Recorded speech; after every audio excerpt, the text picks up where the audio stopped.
C'est au centre des affaires de Kinshasa, tout précisément à l'hôtel Sultani, que les dirigeants d'Anser ont échangé avec les chevaliers de la plume lors de ces points de presse tenus le mardi 11 mars 2025. Nous vous remercions de la disponibilité dont vous faites preuve une fois de plus aujourd'hui.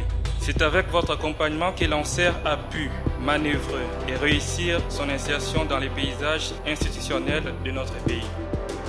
ANSER signifie d'abord Agence nationale de l'électrification et de services énergétiques en milieu rural et périurbain. Objectif de la rencontre, fixer l'opinion sur le bien fondé d'Anser et sur les réalisations accomplies ou en cours d'accomplissement.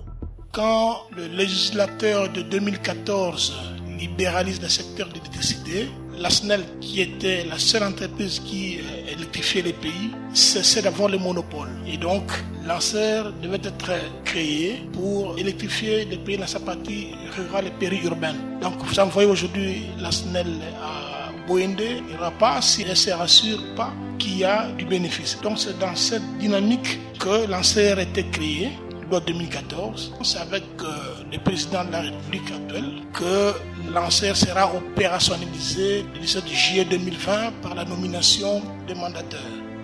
Les missions, il y en a 23, mais qui se résument en deux grandes missions, qui est la promotion et le financement de l'électrification en milieu rural et périurbain. Nous électrifions le Congo profond, mais nous mobilisons également le financement pour les étrangers, les privés, à pouvoir également électrifier.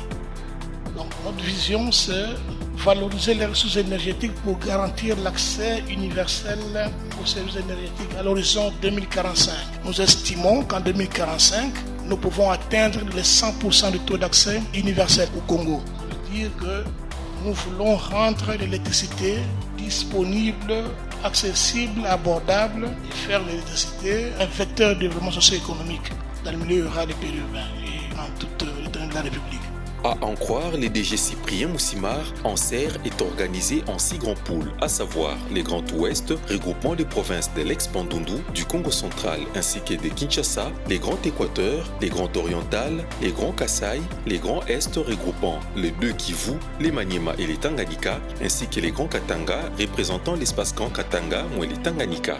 En vue de mieux programmer ces actions, Anser sont censés combler les besoins en électricité des 6 millions de ménages et atteindre 50% du taux d'électrification d'ici 2030, ce qui requiert environ 7 milliards 300 millions de dollars américains. Présentement, 49 projets sont en cours d'exécution en vue de fournir environ 30 mégawatts.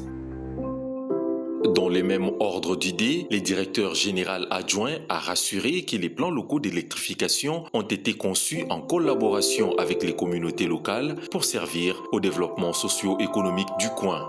Étude de base. Il est clair que dans la vision, dans la manière de fonctionner de l'ANSER, nous considérons que l'électrification en soi n'est pas une finalité. Du moment qu'elle n'aurait pas d'impact socio-économique, l'objectif n'aurait pas été atteint.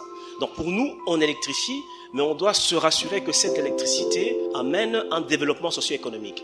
D'où le fait qu'on réalise des études de base dans les zones où nous allons, permet tout simplement de faire un diagnostic qui fait que les populations concernées contribuent à la fixation du diagnostic, qu'on voit l'état des lieux et qu'on sache quels sont aujourd'hui les paramètres qui sont visibles. Et lorsque notre projet est implémenté, 1 an, 2 ans après, voir est-ce que le projet a réellement eu un impact socio-économique dans la zone. Je vais dire aussi un petit mot sur le fonds Mwinda. Le fonds Mwinda qui est finalement un outil interne à Anser. C'est un levier financier qui permet d'accélérer l'électrification. Dans sa partie opérationnelle, elle s'occupe de tout ce qui est subside aux ménages, basé sur des résultats, le financement des projets d'usage productif et des solutions de cuisson. C'est que lorsqu'on vient dans une zone bien déterminée, on n'électrifie pas juste pour électrifier, on identifie le potentiel socio-économique. Quelles sont les activités, des petites activités industrielles qui peuvent se développer dans la zone et qui peuvent être appuyées par le fonds Mwinda. À la présentation, une vidéo va devoir s'en suivre. Regardez.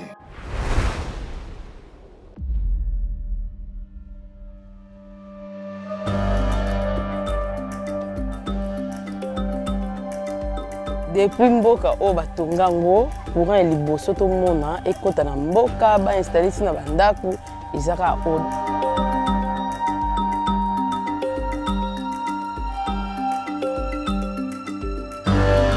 kala insécurité ezalaki makasi mpenza parce que bakwe nyonso ezalaki obscure molili makasi ye batie courant epesi mpenza bien mpona ata moto azotambola éclairage ezomona ekebatela ngai mpona moto abimela wana éclairage eza pasi.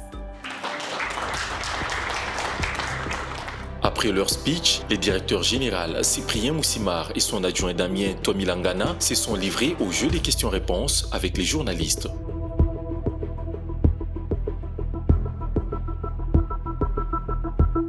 Tout est bien qui finit bien, dit-on. La rencontre s'est achevée dans une ambiance bon enfant.